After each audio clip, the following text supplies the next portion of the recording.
What is going on, Monkey Pod universe? Welcome to today's expert panel webinar, all about dashboards and reporting. You all will walk away with some insights that you can use to pull information out of your business to help you make decisions that lead it forward more successfully, more confidently, and in new and exciting directions. Now, with me, as always, is my close friend and wingman, Jade Olivia. Jade, say hi.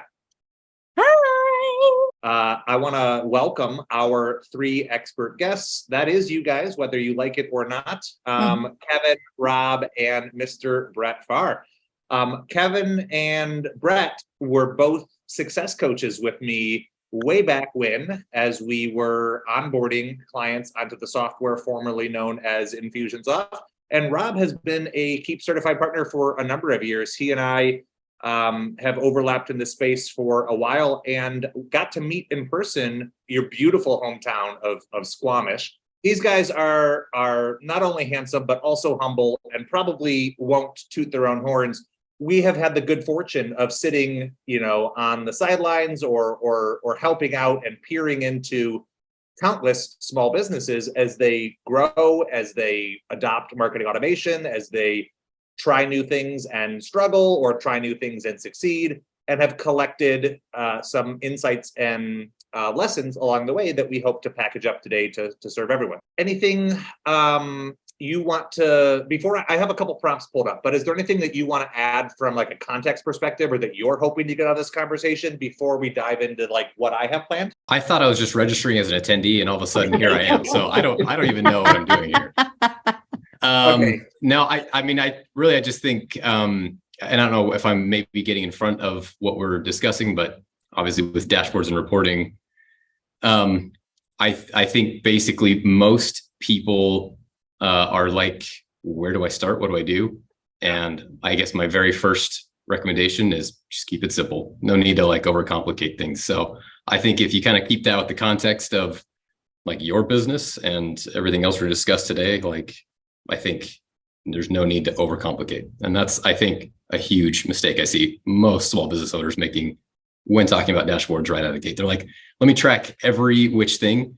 And usually it's probably too much. They don't need to start that complex. I'm so glad you said that. I think that might be a great place for us to start with, like, if you are working with a small business owner and they say like, where do I start, right? How would you guide that conversation? And to Brett's point, it's like, well, keep it simple. I also have seen people go through great pains to track nuanced information that they never use in any capacity. Yeah. And I think that's like it. We as small business owners, like, we take a lot of pride in our business, and we might know, okay, I can track this, but just because you can track something doesn't mean that information is valuable. And so I like to challenge people with like, how will you use it, right? Because having data just for data's sake, maybe down the road, you're going to be grateful that you have it if something changes and you want to go back to it. But there is a line there where the return is not worth it. And you can spend, all day, every day setting up these tracking systems that, only serve to overwhelm you. Jade, were you waving at me? Yeah, I wanted to piggyback on that sentiment because it was so nice. And I think no matter what Keap app you're using, it does come with native reporting. And that's a great place to start. Sometimes people just kind of, when you just log in and you just kind of like blindly don't look because you're logging in for a reason and you just kind of bypass stuff. Like there's plenty of native and already created things you can take advantage of. But also, I think what I'm looking forward to the most, besides just the general oohs and ahs because of the really cool people present, is very much like the experience of being in the membership period. So if anybody's watching and you're not in the Grove, this is what we do all day, every day, is people go, ooh, well, what about this cool idea? What about this cool idea? So oftentimes these conversations are really great idea generators, things that I just never would have thought of because I'm looking at my business in my own tunnel, and then someone else does something cool, and it ends up being incredibly beneficial. And I never would have thought to ask if I wasn't around people like this. And, one thing I'd add into this, in something like this, especially on a topic like this, where it's, reporting and data, there's a lot of stuff can be flying at you. Take one thing from this. Mhm. And then when you get that implemented, come back and watch it again, and then take another thing, right? Don't try and digest the whole elephant at once, as it were. Love Well it. said. Kev, were you going to add something? Yeah, well, I was just saying, like, I was just helping somebody rebuild a bunch of campaigns earlier this week. And like you said, they had stuff, they were tracking so many things. And these campaigns been running for a while. And so I started talking to him. I was like, okay, so you're tracking all, like, what information have you gotten from this? Like, what decisions have you made? And, and eventually they were like, yeah, nothing. I've never actually even looked at it. And I was like, okay, great. So we don't need to do that. I think that's probably more common than people realize. When we talk about dashboards, I'm thinking of the dashboard inside Keap, but you certainly can use other platforms to build dashboards that like present information and pull it in from multiple sources. But the whole, it doesn't matter whether it's a Keap dashboard or a different dashboard. The bottom line, the punchline is that like that real estate is precious. And so it should be presenting you with information that you are actively utilizing, or that like gives you direction. Maybe it's not spurring you into action unless there's a spike or unless there's a lull, right? But it gives you the sense of confidence that, hey, things are running, things are working the way that I want. There are plenty of other ways to source information, but not everything merits like real estate on your actual dashboard. I do have a couple prompts here pulled up, so let's click on a few of those. Dashboards and reporting, topic du jour. These are the handsome expert panelists. I don't know if you guys have noticed, but I have been kind of slowly leveling up my slide design. So I just wanted a chance to flex on you all with that. And I do want to take the opportunity to shine a light on a brand new Keap dashboard widget. Have you guys seen this yet? The email health widget. It is available now for all Max Classic users. The very same way you add any other widget to your dashboard, you can pop this one onto your dashboard and it will start to give you insights to your email health. So here we are, whatever it is, 15 minutes into the webinar. If this is news to you, then consider this your first action item. If you're a Max Classic user, you can go to your dashboard, click on Add Widgets, and this will immediately start populating information. The way that it works is it serves up 3 different metrics: average engagement, bounce rate, and complaint rate. And then on the right-hand side there, it tells you the threshold for when you would be considered at risk. And as that, as the numbers fluctuate, you get a green thumbs up when you're doing great and a red thumbs down when you are in the danger zone. But as I think we all know and can agree, the email deliverability conversation is just complex and increasingly important. So having those metrics at your fingertips can help you make some decisions. Like personally, I saw that my average days of from engagement for the audience that I was mailing was like 92 days, which means that if I'm mailing a lot of engaged people, but the average is 90, I must have some people who are really well beyond that range. And so that I clicked through on that metric. It gives you sort of a breakdown of where people are in terms of their engagement. And you can click and see a list of the older contacts you've been mailing. And I recognized some of the names. I have a friend who is on the Gold Coast in Australia who hadn't opened an email from me in over 600 days that I was still mailing. And I, first of all, felt offended because I know this person. He sent me a hat like 2 months ago. Like, we're still in touch on Facebook, but he has just given up on my emails apparently.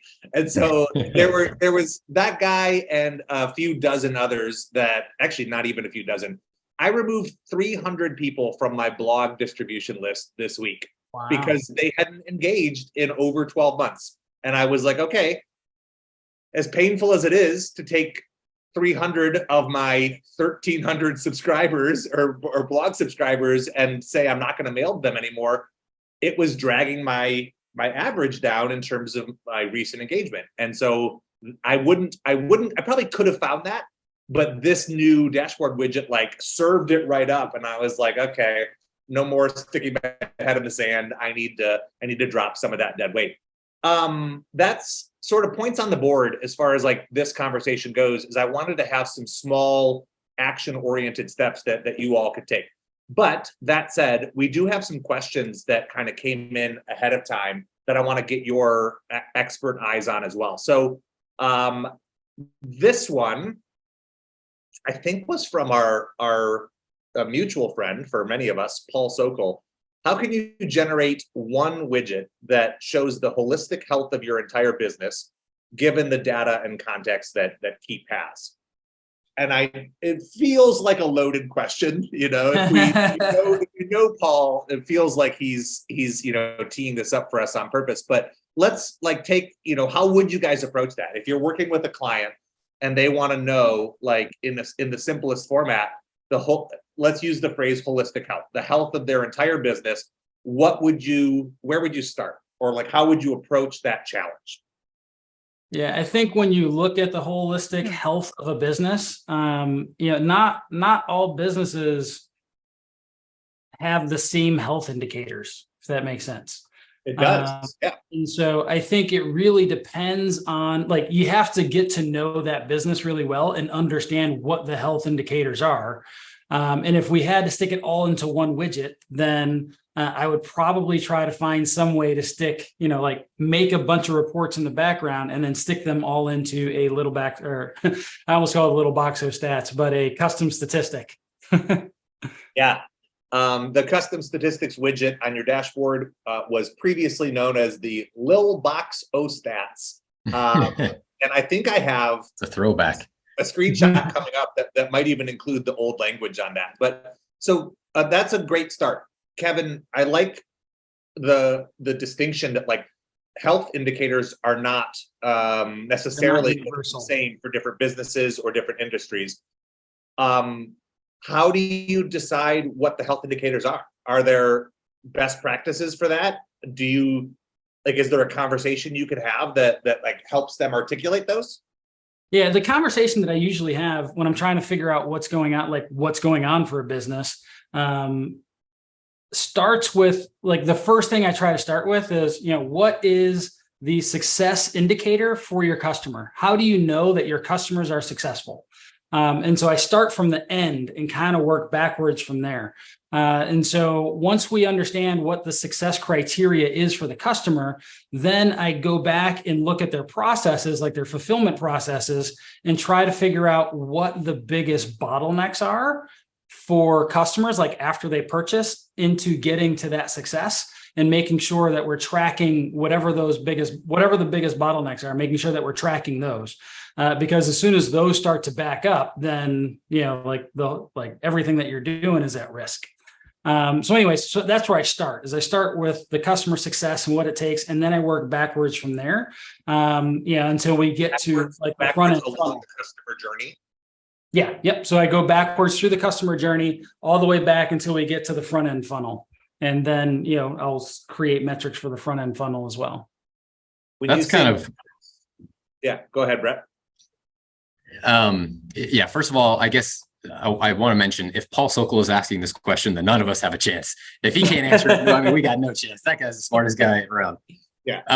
But what I would say is that I like where Kevin's going, and the way that I approach it is there's a ton of value in just lifecycle marketing, the framework of lifecycle marketing. Yeah. And I think if you just start there, I think it's kind of, Kevin, what you're basically doing, but you've got a more like Kevin's spin on it. I think any business, any small business, because generally, to Kevin's point, every business is different, but generally, that's, a very general, broad statement. Most businesses will follow this lifecycle marketing framework. And so if you can kind of take that and see how your business maybe fits into it better or where it doesn't fit, I think those are a great place to start. In other words, how many leads am I generating? How many sales am I generating? How many referrals? I mean, that would be the very high level, place that I would start. And I think that's, again, for small business, that's a good place to start. Well, that's helpful and validating for me, because that is also the advice I give, which is to start with your customer journey, articulate the milestones that represent progress in that journey, and then set up sort of conversion tracking mechanisms at each of those milestones so that you know where those people are coming from and how successfully they are making their way through that process. And it sort of highlights, well, this channel isn't performing as well, or this milestone doesn't, had a dip in conversion. And that becomes your like red flag in terms of where you go spend your time repairing things or working on them.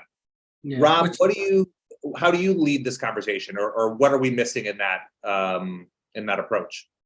I don't know. I mean, I don't think you're missing much in it. I mean, in my world, that's a loaded question. I don't think there, as with Kevin said, there isn't one.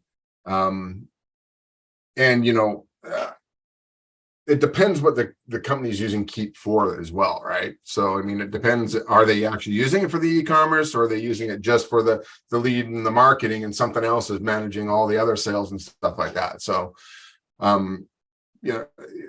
but yeah, building a reporting system that actually goes through and says, okay, here's the major milestones that we want to track. And then I like to have goals for those. So, you may have this funnel that you've built and you go, okay, well, of the people who enter this funnel, 70% should exit this. And are we meeting that? And if we're not, why not? Where's the breakdown in? So that, rather than just looking at it and seeing it, we don't know really, is it working? Well, we built this. What did we expect it to do? Oh, we expected it to have 70% of people go through the funnel. Great. Are we doing that? Right? Is that happening? So we have something to bump up against and go verify, because otherwise it's just data sitting on a widget. Yeah. One distinction I like to make for people is like, or I guess it's not even a distinction, a reminder is that like you mentioned 70%, right? And a lot of people have a hard time with the benchmarking and understanding like what is a good conversion for this particular milestone. What should my landing page be converting at, or my sales page be converting at? And you can certainly find like industry averages or metrics like that.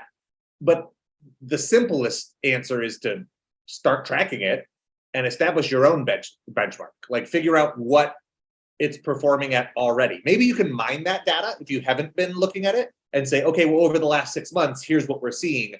But if you aren't, start tracking it so that you have something to compare it against, and then just focus on improving it.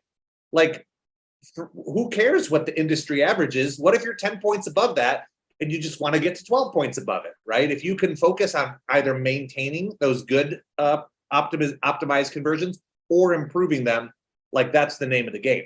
I don't know anybody who has a funnel or a process or a customer journey with 0% loss, right? Like 100 leads come in and you get 100 sales out of that journey. Like that would be great, but that's generally not realistic. So figure out what like you can expect from it, and then just focus on, what knobs can I turn to hone or optimize that in incremental ways. Yeah. And I mean, in terms of the starting of it, pick a number. Doesn't matter. It's just a number, right? And then once you've got something to bump up against, see how realistic that is. Okay, well, that's too high, so we have to go lower. This one's too low, we have to go higher, right? But you need to start somewhere that you have something to bump up against. Perfect. Jade, anything you want to add? Yeah, we get this question a lot in the OG membership in the Facebook group. People often say, like, what are your numbers for this? What are your numbers for that? And 10 times out of 10, we're like, well, mine, just like everybody's saying here, it's not about like comparing yourself or trying to do what someone else is doing. I mean, the only thing you can do is find your peers and, something that's at least comparable to what you're doing, and then ask what their numbers were at their point in your journey. And then even so, everyone's growth isn't, always upwards and downwards. So comparison is such a difficult thing to talk about. But so I just want to echo what Rob was saying, like pick your benchmarks to at least, find some semblance of this is where I should be at, benchmark, and then goal. This is where I want to be at. And then going back on what Brett was saying, the only way you can improve is looking at the whole customer journey and knowing your numbers and the milestones and the conversions between each. So numbers will be ultimately be the only thing that will tell you, give you the data to improve and optimize and go from there. So that's why the reporting is so important, because you can't go anywhere if you're flying blind. And I mean, it doesn't have to be a set one number. It's a range is usually what you're looking at. You know, I should be in the 60 to 70% range for this, right? Great. One thing that Jay just said that I think is also really important is she kind of mentioned like finding other people to talk to. I think in small business as well, sometimes, especially if you're like a solopreneur, you look at these numbers and you don't have anyone to report to. Like you just see these numbers and there they are. And so I would say get like an accountability partner or get somebody to be like, hey, like, here's where I'm at and here's where I want to be. And then it's like, yeah, I'm responsible for these numbers every month or however you're tracking them. And then you have somebody to kind of just be accountable to, you know, because the whole point generally in tracking these numbers is because you want to improve, you want to like see how the business is doing, and then you want them to get better. And so having somebody there to kind of walk you through that, or at least hold you accountable, I think is awesome. Yeah, it's like, you know, when you have a physical at the doctor's office and they take a set of, you know, measurements to tell you about your heart rate and your blood pressure and whatever the other things are that they're tracking. Like, yes, it would be great to always improve them, but you also, you want to know when there are red flags, when things are like dipping out of that comfort range that Rob mentioned. You know, and to that point as well is you've got your range that you want to be in, but you also want to have actions that you're going to take when you're outside of it. So you've already, when you're designing your dashboard, if you don't have an action for that item, if it's outside of where you want it is, then you probably don't need it. Right? Dashboards, you want them to be, I can look at it like I'm driving a car and I know if I need to lift my foot off the gas or put it down, right? That's what you want. So I can look at a number and go, okay, it's outside of the range that I said it is, it's higher. So therefore we probably want to increase the scope of where the ad's playing or whatever it is we're looking at, right? So if we were talking about advertisements coming into the page and, you know, it's supposed to be a 3 to 5% and we're at 7%, great. We want to expand the audience to that ad so that we can see it is, and we're going to expect a 7% return on that, right? And if it's not in there, level up the ad spend. Exactly. Yeah. Right. Totally. So you've got an action to take right away without having to think about it and going and digging, because that's what's going to kill you. And this is what will kill most dashboards. Is you have to go in and get more information, being able to make a choice. That's a good light bulb moment for me. Like when you're tracking, whatever you're tracking, ask yourself to take it one step further and assign like actions to it. Like, what will this help me do when it goes up or when it goes down? Like, how will I respond? And it'll force you to like think about the metrics and if they are serving you in that capacity. Yeah. Okay. What decisions will you make based on the data that you're looking at? Yeah.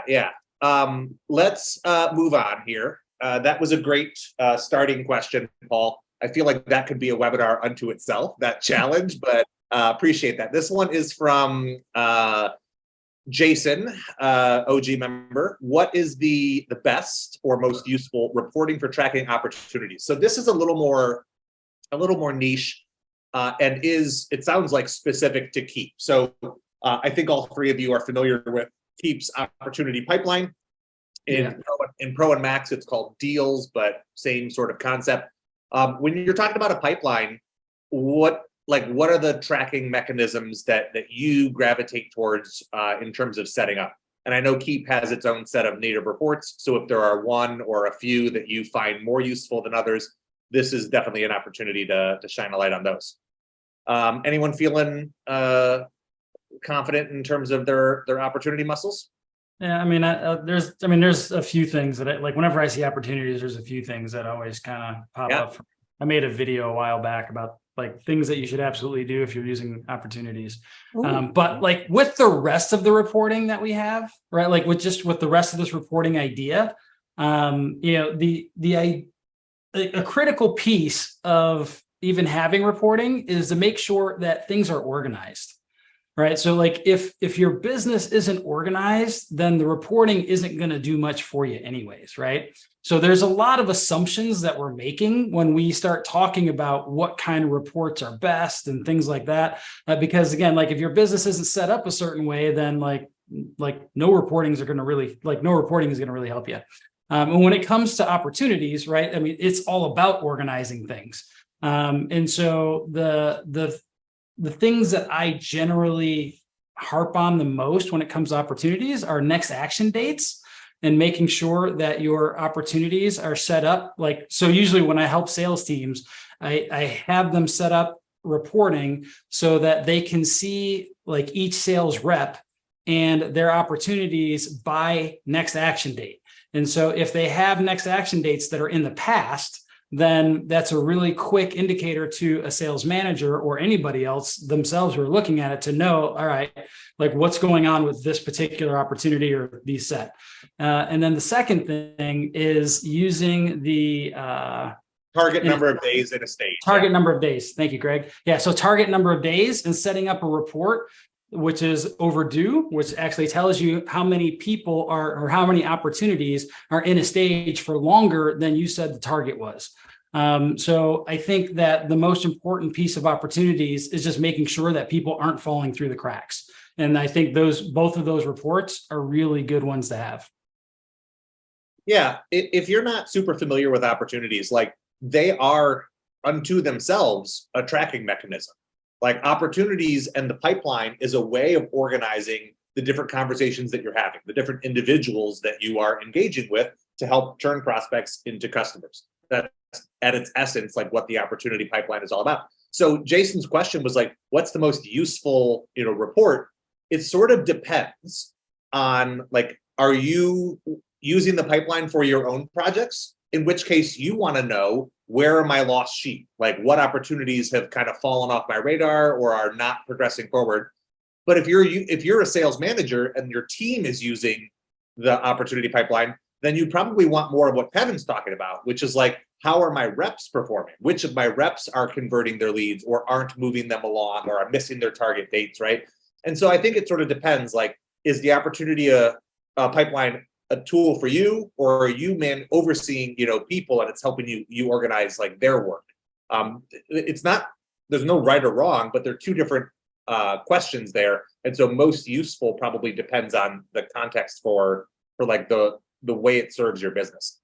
I was going to say that using opportunities or anything that's, funnel shaped in general is a perfect use case. I think the most basic and easy and fun thing to track is the application of using status and history tags, because you always want to just see at a glance how many people are in any given stage. Like, oh, there's 1 million people stuck in one and nobody's in stage 2, right? Like that's just something easy to eyeball in a dashboard or, some sort of reporting widget.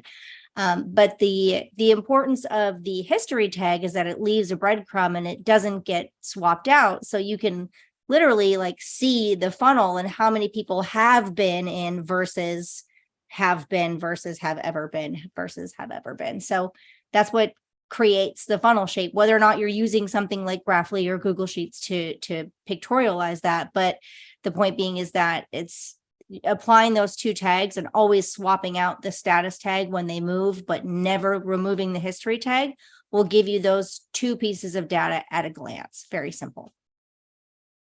I've heard you give that advice before, and it always makes me smile because it is a light bulb moment for a lot of people. Mm-hmm. And Roxanne just echoed that nice insight. Thank you, Brett. Thank you for patiently waiting your turn. What do you want to add on opportunities? No, that was perfect. I was going to mention Graphly has some pretty good report. If you want to look at more visual reports of what's going on with your funnel, as Jade was mentioning.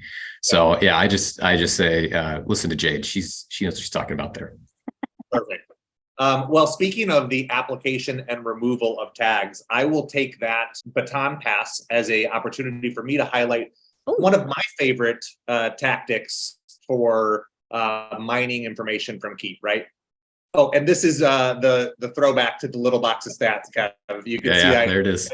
I never changed the title of that widget. It's been on my dashboard since I don't know, since it was called that. But okay, so here's the way that this works. I like to set up. Yes, there are plenty of native Keap reports, and many of them are hyper valuable. But sometimes there are things you want to track that the native reports may not give you very easily. There may be some constraints, or you need to consolidate information from two different reports that you're having a hard time, reconciling. So one sort of custom way that you can create your own metrics is by the strategic application and removal of tags. And this is something that I do a lot of. And it's actually much simpler than it sounds. So what you can see on my dashboard here is sort of a rolling history of my blog. You can see that it's reflecting the 300 people that were removed this week. But I've got blog subscribers this week, blog subscribers last week, blog subscribers month to date, and blog subscribers last month. So the way that I set those metrics up is by using different tags. Inside of the blog sign-up campaign, my top one is automatically applying blog subscribers this week. And then on the following Monday at 12 a.m., it removes that tag. So I know that anybody who has that tag was a blog subscriber this week, and I know that Monday it's going to automatically reset that.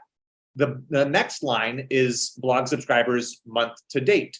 And on the first of any month at 12 a.m., it removes that tag.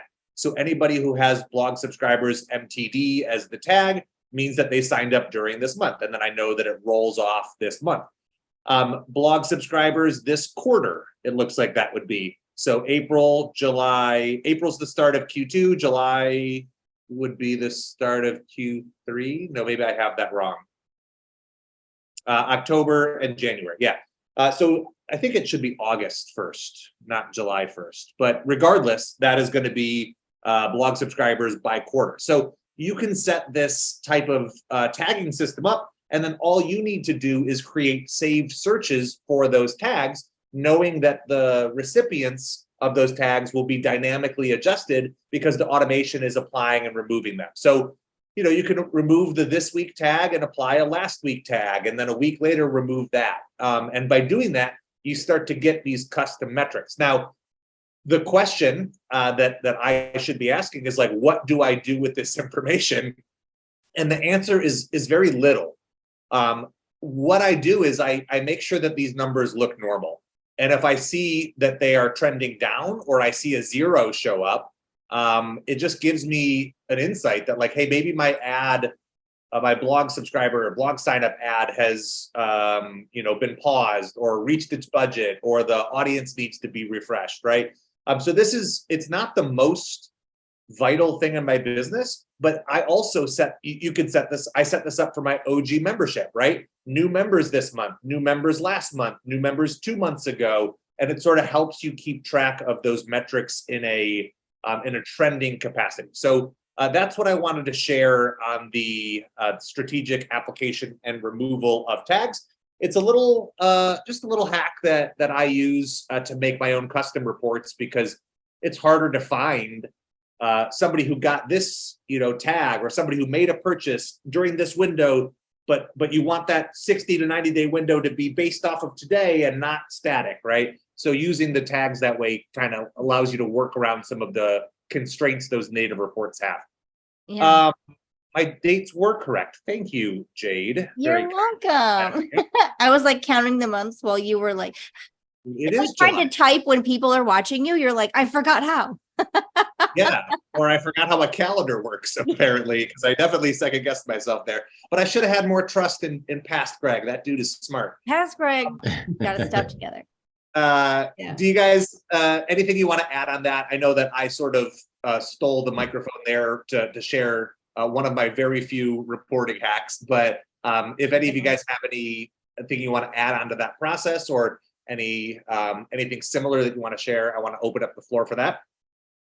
Pointing to, you're using this as keeping track of, your income or your people coming into your systems. Yeah. You know, if you're a normal business, what you're looking at there is 10% of the number of people who are coming to your website. And that's a high number, right? There's 90% now that's missing, right? In the data there. So you're only tracking once they show up in your CRM, you're saying? Yeah. Exactly. Yeah. So, I mean, you know, it's great for seeing if it's something's flowing normally, but not for growing a business, I would assert. Yeah, that's fair. And this is one of those areas, before we hit live stream, Brett was saying, like, I'm looking forward to learning from you, Greg, because you know all about, you know, Keap reports. And I do, but I don't know more of the strategic side of, like, well, what really matters? And that's where I lean on people like Rob.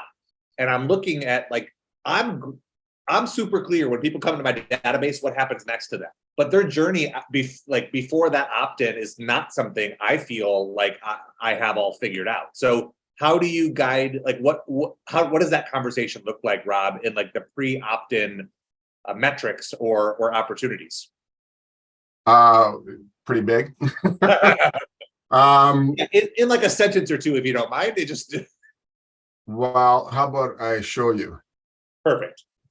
Ooh. So this is a demo dashboard using Google Analytics. Did it just get hot in here? I know. This is the sexy stuff. Ooh. And you know, we're going through the academy is just one sales channel, let's say here.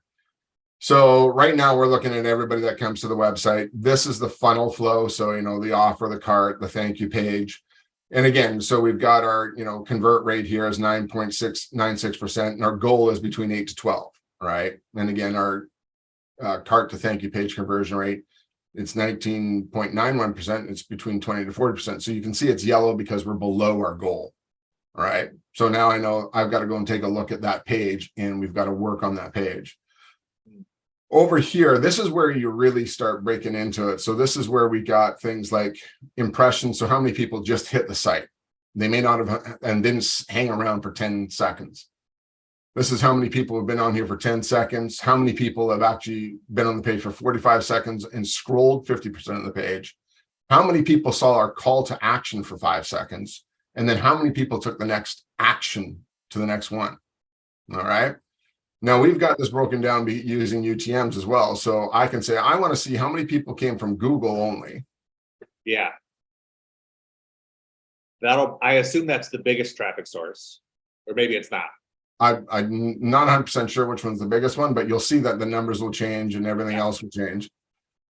So now you see that Google, my traffic from Google is actually in my target area. So I know that's not the problem.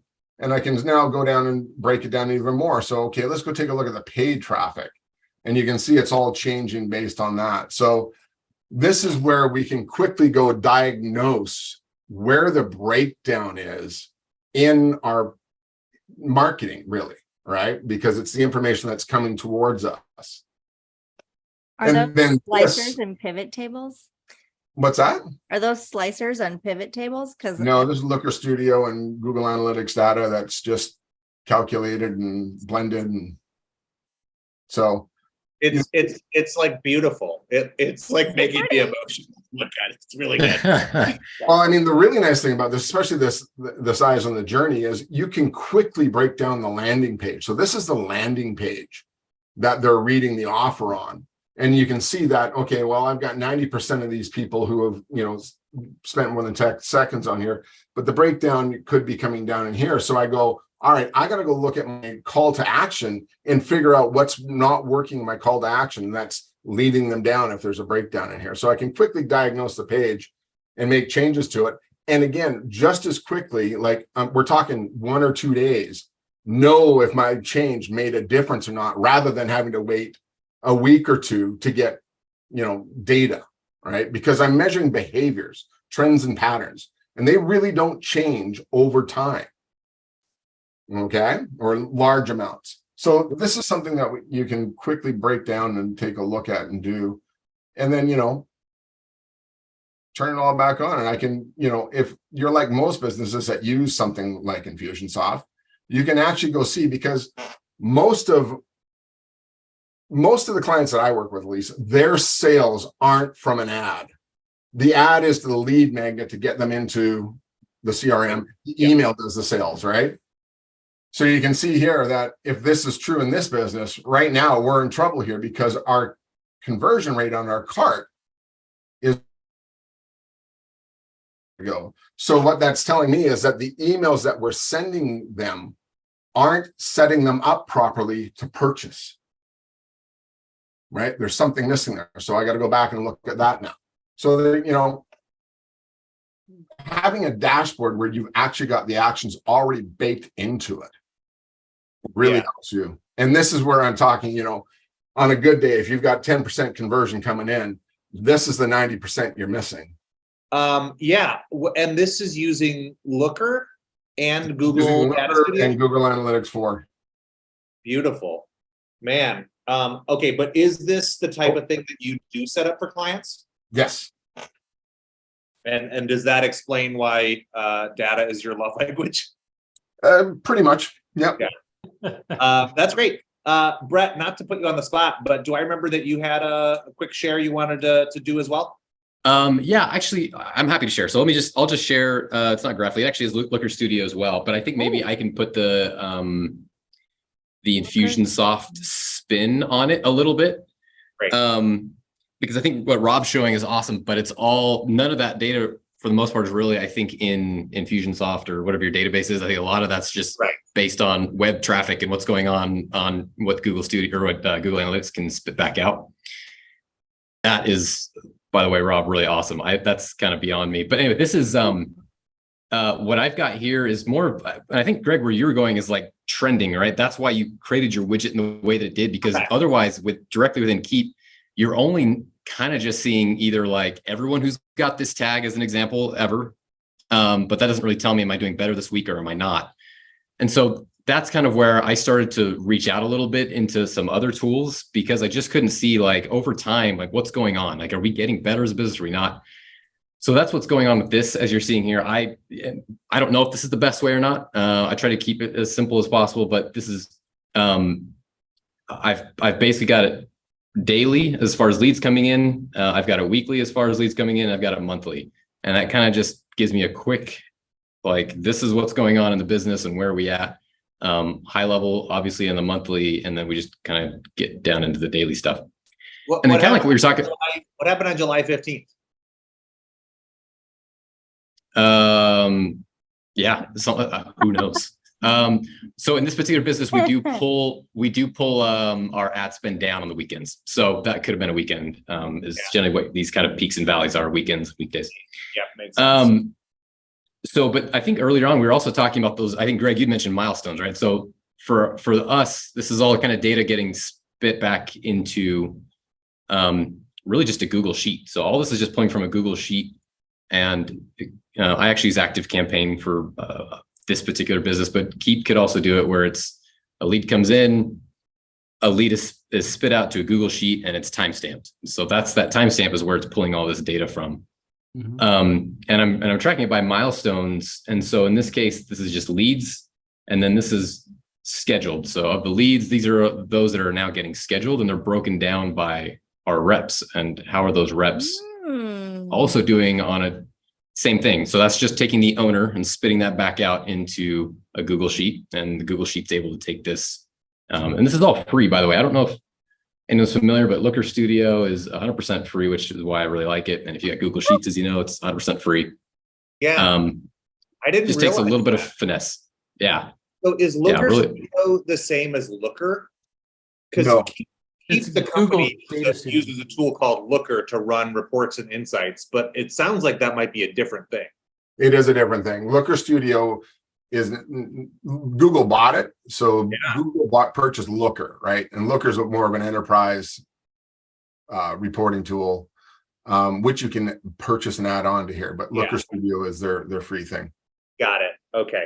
And I got a third example if you want to see like another Looker. Looks a little bit different than both of theirs.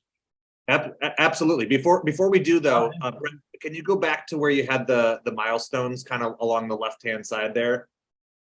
So Right. So lead flow, scheduled, and then new patients seen. And then what are the other milestones? Scheduled and. So Rob actually had a little bit of this, and you know, I'm certainly not, as you can tell, as skilled as what Rob has, but this is a scheduled patients by campaign. So we've got various Google campaigns going out there. And this kind of just tells me, like we had a past patient campaign go out recently. So you can kind of see that those are starting to pop up here. So anyway, that's what's going on, is these 4 and 5 are just breaking it down by campaign and breaking it down by keyword, just so we can kind of keep a rough idea of what our ads are doing. To model our own behavior, like what are the actions you would take when you look at like the leads, new patients by campaign? Would that be how you decide to, you know, shut off a campaign that's not performing or reinvest in a channel that is? Yeah, absolutely. We'll have from time to time a new campaign that we want to launch and just try and just see what's going on, see if we can try something new or different. And this report will help us understand if that actually did something, because this is taking data, passing it from Google Ads, but you know, Google Ads will tell you, hey, you actually generated, you know, thousands and thousands of leads with that campaign. But the problem with that is that, did those actually become scheduled patients? And that's where we had that issue. That's what came up. That's what kind of was the birth of this campaign, is we generated a ton of leads, but I was like not seeing the results, you know, at the end of the day. And so, you know, that campaign was basically scrapped, even though it generated a lot of leads, it didn't generate patients. So anyway, that's kind of what was, you know, the catalyst for here. But yeah, I mean, that's, you know, an example of maybe taking some of the data that's in Keap and pushing it into something, you know, as far as, you know, I'm concerned, is what are the salespeople doing, and is it working across like the entire funnel? Love it. Okay. Yeah. Roxanne is eating this up. This is a webinar for Roxanne today. I'm so glad. No, we've got a bunch of people on who seem to be enjoying it, but I appreciate the validation, Roxanne. Kev, did you have one you want to share too? Yeah, sure. I'll share like the JV version of what those guys are doing here. So the JV version. Come on. Yeah, here we go. So yeah, so this is another customer where we set, like, the reason that we ended up setting this up is because they were sending lots of leads through, but a lot of them were being lost, right? So you can see here, like in this day, and this is just set up for a day, so it's set up to see yesterday's data. You know, they lost 65% of the leads that came in. So in other words, they came in, they talked to somebody, and they were deemed as not qualified. And so then, you know, in order to make sure that the sales reps are able to pass the information back to the people who are actually creating all the ads, because they're not in the same state, let alone the same building. You know, these reports are what we set up so that they can see that at a glance. And so here, like, these are all the different things that, you know, basically that are coming through. And so these are, you know, so they're all got the different percentages of what's happening there for yesterday. Then we can also change the dates pretty simply. And let's say go like this month and apply. And then you'll actually have data over here about, you know, the ones that they were actually able to close as well. Right. So, you know, in the last month, right, they had, you know, this many leads, this many lost, right? And they only won that many. And so this helps their ads team go back and actually look at their ads and see how they're putting them together to make these numbers better. And this is probably, it looks like, I'm guessing that these numbers are a little lower because this month isn't complete yet, right? So this month isn't complete yet. And these numbers are not looking really great for them this month. Yeah, not to cast any judgment, but yeah. But like, interestingly, right, like it is like a medical kind of thing, and they actually bring people, like, people will fly from like out of state to where they are, to their location, and they stay there. And you know, it's a pretty high ticket product. So they don't need a ton, right? And although like this is what's going on, this is really more for the owner in looking at like his ad spend and how well his ad spend is doing. Because their facility is almost at capacity, which is great for them. And they're doing lots of things, even with these kind of numbers. Actually, I haven't talked to him this month, so I don't know. But usually their numbers, like, this is usually, it's not much more than like 3 or 4. So, but yeah, I mean, but this definitely helps them go back and continue to tweak their ads. So, as far as being able to make decisions and things like that. And then, on the second page, this was something I tried to set up, which I'm sure like Rob would probably be able to make that look like something usable. But this part up here is actually what they use as far as, the different types of people that are coming in each month. So. Is that okay? Is this all data pulled directly from Keap? Is that how you're doing it when it says opportunity tracking? All of this comes directly from Keap. So yeah, that's the other point that I was going to make is, and by the way, Kevin, as you answer that, Roxanne asked that in the Q&A, and I clicked like, let's answer that live. She's curious, how are you actually connecting this data? So thanks for asking, Roxanne, because Kevin is all over it. So the way that we get this data, there's two. So what happens is when somebody calls in, there's talking to somebody live on the phone, and then we have an internal form that they're filling out, putting all this information into it and a lot more.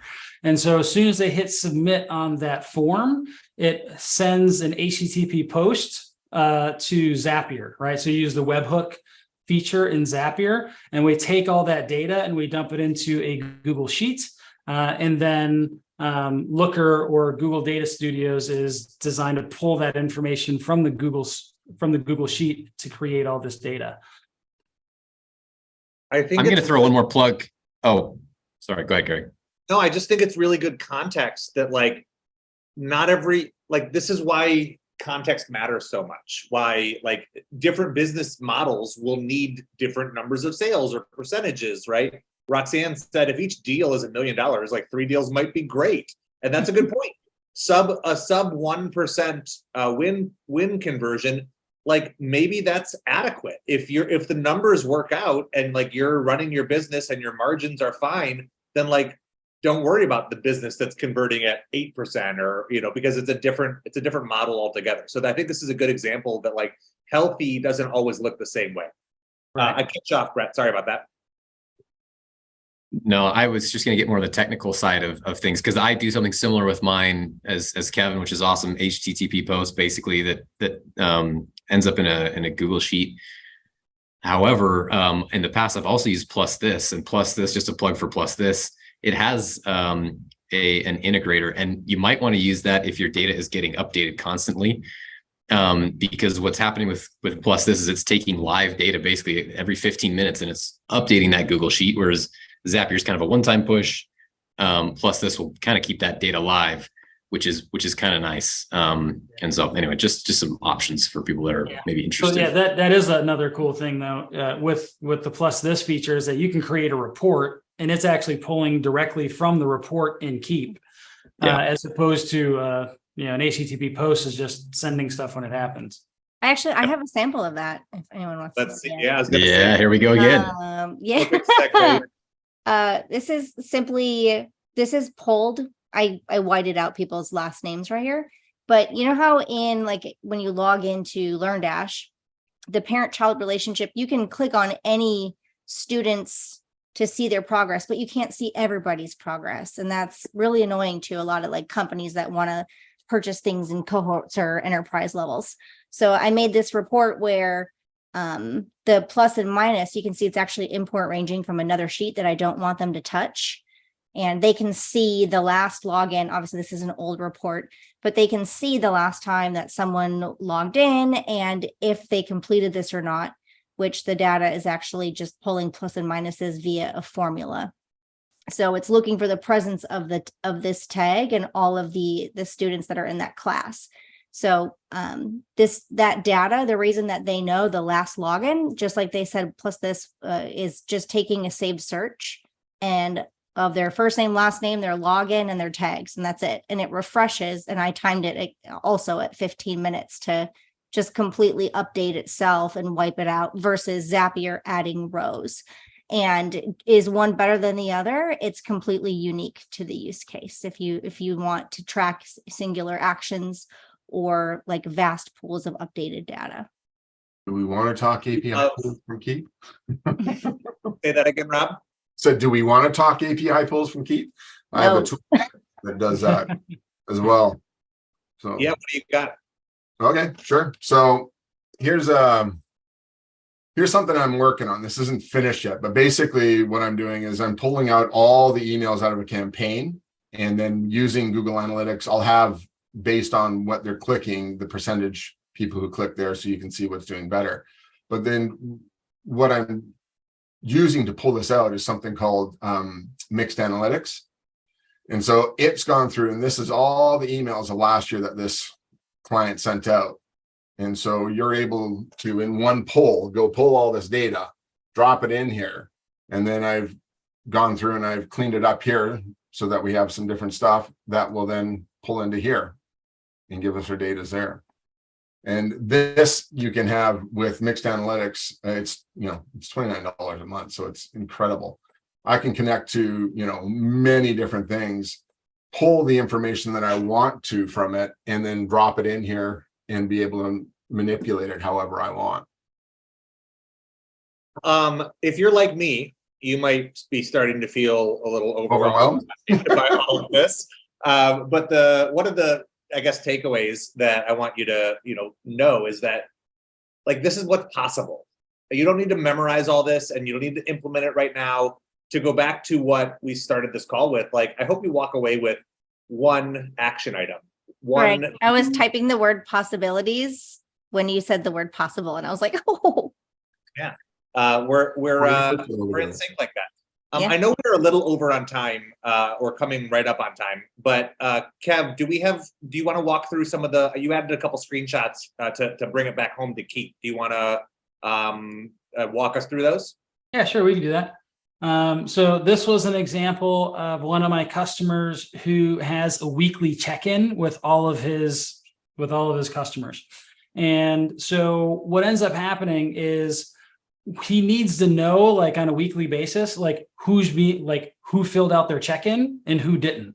And if they don't fill out a check-in, there is like an automated, there are emails that go out to let them know who's to let the customer know.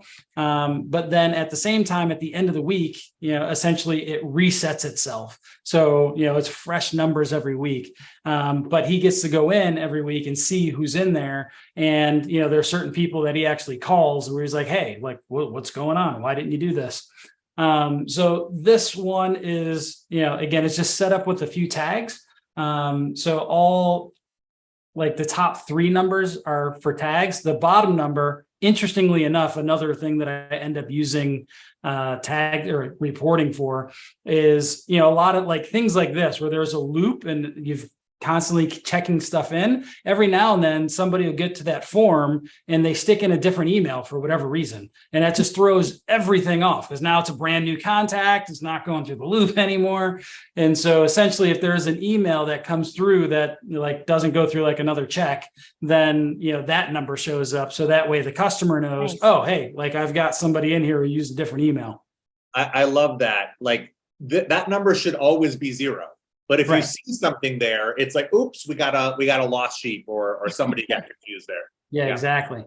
So these ones are pretty simple. That one's a pretty good one. This was just, a whole bunch of things that people do, like the daily call report. So like I said earlier, the other dashboard that we're looking at, where they fill out that form every single time.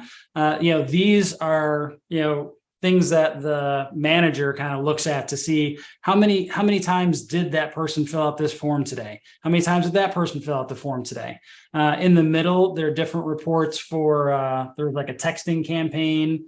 The unmasked book is how many people downloaded the book. So these are for very specific campaigns that people are running. So a lot of times when you're running a business, there are the important things for your business overall, but then, there's an event that you're going to run. There's a special launch that you're going to do. And so when you're doing something like that, then there are certain numbers that you want to track for that very specific reason. The unmasked book is one of those. Got it. Right. Yeah. And so once it's done, then we can just go in and delete the safe searches, clean everything up. We got all the data that we needed.